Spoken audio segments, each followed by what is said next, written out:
Hi, Reddit. I'm in a very complicated situation right now, and any sort of help or advice would be greatly appreciated. So, my husband, Jeremy, 35 male, and I, 32 female, have been together for 5 years, married for 2. We met through work, so I didn't know much about his past, but eventually, after dating for a while, we got to know that both of us had only had one serious relationship after we graduated from college. My ex and I had been together for 4 years, 3 years of college and 1 year after that. But then we had broken up due to personal differences and we did not remain in touch. And we had been broken up for almost 5 years when I met Jeremy. However, he was still in touch with his ex when we started dating and was actually pretty good friends with her. His ex, let's call her Valerie, was his high school sweetheart. They had been together since they were 16, right through college, and they had been broken up for 5 years when he met me. He told me that apparently they had to part ways because she wanted to move ahead in her career, and for that, she would have to take up a job in Australia, and he did not want a long-distance relationship. They tried to make it work for a few months, but after that, they mutually agreed to part ways since that would be for the best. They were part of the same circle, so they continued to be in touch and stayed friends, and I was fine with it, until I met his group of friends for the first time. After almost 9 months of dating, all of them got together for dinner on New Year's Eve, and he decided to take me with him so he could introduce me to his group of friends. Valerie was there as well, which was a surprise for me, since I hadn't been prepared to see her. Now, I had only heard about her from Jeremy, and he only had nice things to say about her. So initially, I was not insecure or anything. But then, as soon as I started interacting with her, I realized that her energy with me was way different from what I had expected. Jeremy had made her sound like she was really warm and relaxed, but I did not find her to be that way in the slightest. She made some really cutting remarks about me in front of all the people present there, and everyone just laughed it off because apparently that was her sense of humor. But I didn't like it one bit. I don't think anybody got it because she disguised the things she said as jokes. Like how she remarked that it was surprising for her to see me in person because I looked different in pictures, and now that she had seen me, she was not sure if I was Jeremy's type, since he mostly preferred tall blondes, and I was neither, but she was, and everybody laughed since they thought she was just joking. She also made some remarks about how I was her successor. So she felt like she owed it to me to give me some training on how to keep Jeremy happy. These were all still harmless remarks, and I was willing to look past it because maybe she was not trying to target me, but maybe she actually did have a very weird sense of humor, like everybody said. But then, while we were drinking, she toasted the fact that Jeremy had finally moved on and how happy she was for him. I thought that was nice until she said that had it not been for her decision to move to Australia, I probably wouldn't even be here with them. Nobody laughed at that, thankfully, because it was kind of awkward, but she quickly started laughing at her own weird comment, and everyone was forced to chuckle, so we could just move past it. It was not lost on me that she was still kind of possessive about Jeremy. And once we got back home that day, I told him that I did not want her speaking to me again if he wanted to be with me. I told him that I was not comfortable with his friendship with her since she was clearly still not over him. And also, she had been downright rude to me the entire time that we were together. I had put up with her respectfully once. I was not going to do that again. And I was very clear about my boundaries because even in my earlier relationships, I have had to deal with things like this. Thankfully, Jeremy seemed to realize where I was coming from. He told me that he had also found her behavior very strange and had come to the conclusion that he would have to cut her out of his life because he did not want issues in our relationship because of Valerie. So that was that. And after that incident, I never heard him mention Valerie or speak to her again. He had told me that he had blocked her, so I was content with that explanation. I met his friends several times after that, and they also never brought up Valerie with me, probably because Jeremy had told him that I didn't like her and things had been going smoothly until last week. Now, I've actually been pregnant, and last Sunday was my due date. It's Thursday today, and Jeremy left to attend to Valerie because she had some emergency she needed him to be there by her side for. So he left 2 days before my due date and came back last night. We had a massive argument about it too, because I had assumed that he had blocked Valerie everywhere and hadn't kept in touch with her. And he told me that he had indeed done those things, but she had used a different number to contact him, and she was pretty desperate. Apparently, she had been diagnosed with stage 2 brain cancer, and she really needed somebody to be there for her. I was furious at him because there was no way I could accept the fact that he was willing to leave me alone when I was so heavily pregnant. And honestly, Valerie had just been diagnosed, and I could understand that it was difficult for him to accept that somebody he used to be close to might not make it, but it's not like she was going to pass away the very next day. He could go after he had at least been there for me through the labor, watch his child being born. But the day that he received this news, he had to leave immediately. I tried to tell him that it was ridiculous that he was even considering leaving me alone when I was in this condition. But he told me that he would be back before I went into labor and that due dates are not accurate. So I might still have time for another week or so, and he told me to just deal with it until he was back, and then left for the airport that very day without even bothering to finish talking to me. He was well aware of the fact that I did not have my family here. My parents lived in Iowa, and I was completely relying on him. After he left for the airport, I tried to call him several times, but his phone had been switched off. I was really upset and desperate, so I called my mother-in-law instead because she has always been nice to me. And as soon as I explained the situation to her through tears, she came right over and started trying to call as well. But of course, his phone was switched off. She comforted me and was there for me throughout that day because I was really upset and just kept crying throughout, since the pregnancy hormones were also messing with my emotions. We couldn't reach Jeremy until the next day, and even then, when we called him, he did not answer and only sent us both a text message saying that he would be back soon enough and hopefully before the baby was born. He apologized for pulling this on me and said that he was going to accept whatever punishment I thought was beneficial for him when he came back. But for now, he just had to be there for an old friend because she also did not have any family in Australia, and her parents couldn't fly out to see her since her dad was very sick as well. So she was really counting on him to be there for her, to at least process this, and he just had to be there. That explanation did nothing for me, and it only pissed me off even more that he thought it was more important to be there for an old friend because he thought that a cancer diagnosis was an emergency, whereas he was ignoring somebody who he should have actually been there for, his wife. And I don't think that a cancer diagnosis is any more of an emergency than a literal pregnancy, because what was he going to do about that? Cure her instantly? No, right? So he should have just stayed here with me. My mother-in-law was thinking along the same lines, and when he sent me that message, she asked me very bluntly if I wanted to leave him. And I didn't think much. I just said yes. So she spoke to her lawyer and had him draw up divorce papers for me, along with an agreement to terminate parental rights for Jeremy. She told me that if he came back within the due date, then I was free to make a decision about whether I wanted to file for divorce and get this over with, or would rather speak to him and then clear the air before doing anything.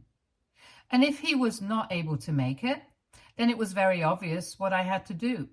She had raised Jeremy herself and had been a single parent, so I could understand why she was so bent on this. She even told me that she would make sure that Jeremy paid child support, unlike his father, who had never even bothered to meet Jeremy after he was born and had left his mother all by herself to raise him. She promised me that I would not go through the same thing as she did, and was there for me throughout this week. For the next couple of days, neither of us contacted Jeremy, and on Monday, I went into labor. Then my mother-in-law tried to call him to at least let him know that I was giving birth. But even then, he did not pick up, and she decided not to text him about it because there was no point. My parents had flown in the day before, so that was pretty lucky. And they were all there for me, but even then, I felt Jeremy's absence very strongly that day, and I made up my mind that no matter what happened when he came back, I would not be able to go back to seeing him the same way again. So I filled out the paperwork for the divorce and told the lawyer to file it on my behalf so I could get the proceedings started as soon as possible.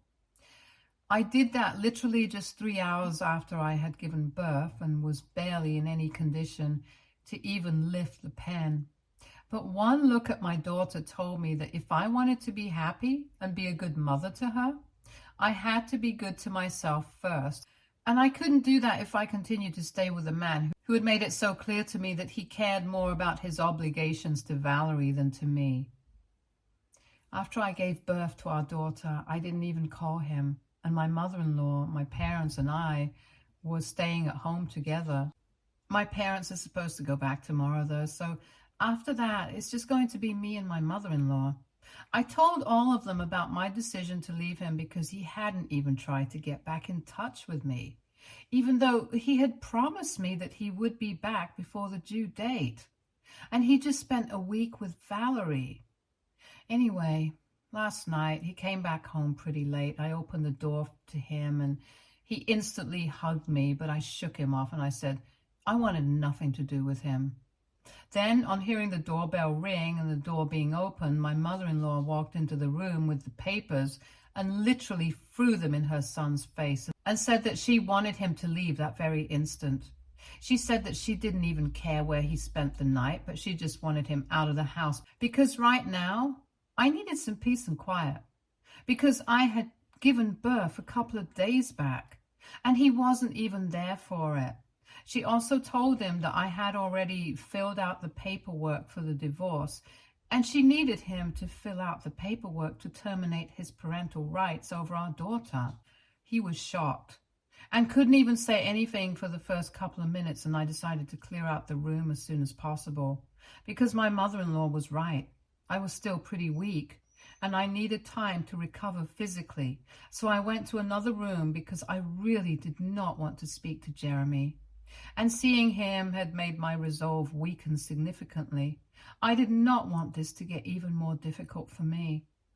Then I heard the sound of yelling and I realized that Jeremy had started fighting with his mother. But I decided not to intervene and stayed out of it with my daughter. After a few minutes, I started to hear Jeremy calling out my name, demanding that I speak to him and at least let him have a look at his daughter because I owed that to him.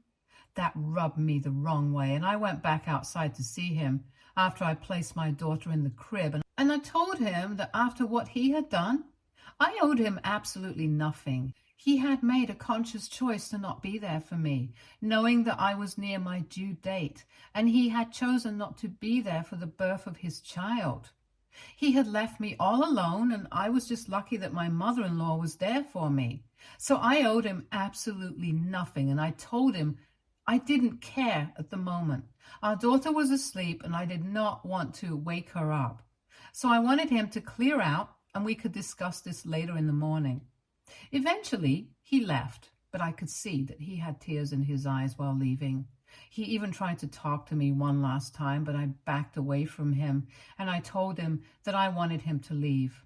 We were pretty tired, so we went to sleep. But this morning he showed up again, and I finally told him that it was over for me. It had been over the very second that he had left to be with Valerie, and there was no way that he could say anything to bring me back. My mother-in-law was in the same room, but I had told her that I wanted to have this discussion with him myself and clear it out once and for all. He then literally started crying and begging, and my mother-in-law had to leave the house with the baby so that our daughter would not have to hear any of that, since he was being pretty loud. He kept insisting that he had only gone because Valerie had been begging him to, and she had claimed that she was on her deathbed. And he had spent a week there because she had absolutely no family there and was really lonely. He had spent all of those days trying to comfort her and be there for her. It was all purely platonic, but I wasn't there. So who knows what was going on? So I told him it didn't matter anymore and I wanted him to leave. But then he said that even if I had decided to divorce him, he thought it was too huge of a punishment to actually take away his chance of being a father. So he wanted me to reconsider that, or else he would have to fight for custody, and even then it would be very unlikely that he would even get custody of his daughter. Because firstly, he had not even been there for the birth, so we could use that against him. And he was aware of that. And on top of that, she was literally just a newborn baby. So she needed me a lot more than she needed her father. So he was begging me for one chance because in spite of everything, he really just wanted a family. Eventually, he did leave, but he told me to think about it. And now I'm not so sure about what to do. This is a huge deal. And it involves people's lives. So I just want to be sure of what I'm doing before I go through with it. So AITA for divorcing my husband and telling him to terminate his parental rights over our daughter because he had skipped the birth of our child to be with his ex who had claimed to be on her deathbed. Update 1. I have made up my mind and I'm going through with the divorce, but I'm still thinking about whether I want full custody or not. 4 days have passed since I made the post, and Jeremy has shown up at the house every single day to apologize to me and literally beg for forgiveness. And every single day, I have found it harder to turn him away. But I know that I have to do it. Thankfully, my mother-in-law has been with me every step of the way and is helping me take care of the baby as well. My parents had to fly back home 2 days after I gave birth, and she has been kind enough to leave her own home and move in here with me on a more long-term basis because she knows that I'm going to need all the help that I can get. And I've told her that even if I decide not to give Jeremy full custody or even partial, she's still going to have every right to come see her granddaughter anytime she wishes to. I have even asked her what she thinks that I should do about the whole custody thing. But she has left that up to me and told me that she knows that I'm going to make the right decision for both of us. Just like I made the right decision with the divorce. But I'm still struggling to come to a decision. It's not getting any easier for me because Jeremy keeps showing up every day. And every time that he comes, I just feel like taking him back and forgiving him for everything. But I know I can't do that, especially not after what I have been through, because Valerie has always been a sore spot for me. And he didn't even care about that when I was pregnant with his baby. To be honest, I don't even know if they have been in touch with each other or if there was nothing brewing between them in the past couple of months because I just can't bring myself to trust anything that he says anymore. So far, his apologies have all been the same. He just keeps repeating whatever he said to me the first time that he came back home after his visit to Valerie. Nothing happened. It was all platonic and he was just there to take care of her because she had claimed that she was on her deathbed. And as her friend, he just felt like he had to be there. Every single time, I have to say the same things back to him. It doesn't matter anymore because I have made up my mind and I am going to leave him now. It's really sad, but that's just how it is. Update 2. Hi, so a few days back, I had posted an update saying that I had decided to go through with a divorce, but I still couldn't make up my mind about whether I wanted to file for full custody of my daughter or not. But I think now I know what to do. For almost 5 days in a row, Jeremy had shown up every single day without fail to apologize for his actions and try to get me to take him back. But after that, he suddenly stopped showing up. I found it strange, but at least I was relieved because I thought that I wouldn't have to deal with him anymore, and I could think with a cool head. But I don't think that's going to be possible anymore because after he stopped showing up, other people started testing me and telling me that what I was doing was incredibly wrong and immoral, and they had never expected me to act like this. Right afterwards, his friends started bombarding me with texts, and I'm not just talking about the group that he usually hangs out with. I'm talking about every single person who used to go to school or college with him. And I think he set up a template for them to send to me like this as some petition or something. And he could just write emails and messages to the mayor and get them to cancel whatever is going on because he doesn't agree with it.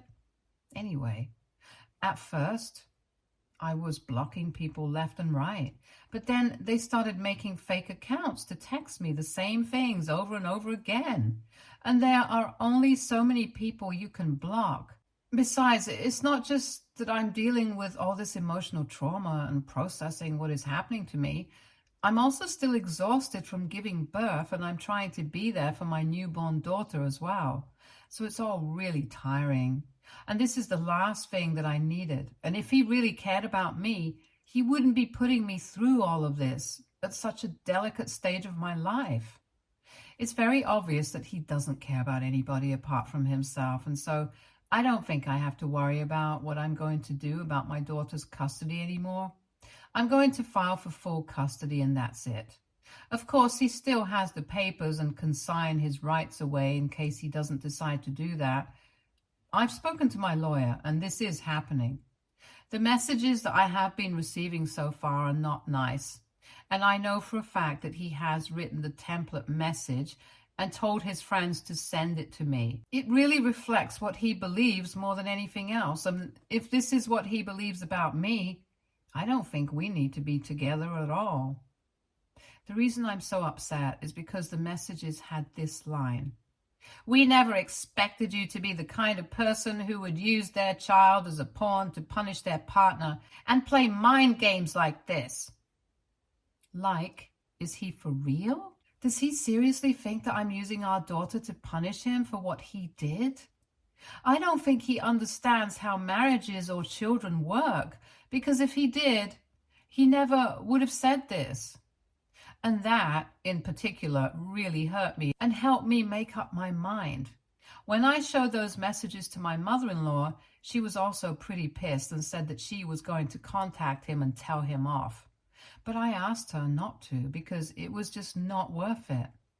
If we tried to confront him about it, he would just deny having any part of it, even though it was very clear that all of his friends were sending me the same kind of messages, and he had to be the one behind it. If I'm being frank, I don't even understand why he felt the need to involve his friends in all of this, because it's not like I'm going to see and read their messages and instantly stop what I'm doing. Their opinions literally do not make a difference to me at all because they are not my friends. I have never been close to any of them, so they can think whatever they want about me and I'm not going to care. I guess he just thought that if an overwhelming number of people started texting me about this, then I would just give in to the pressure or something.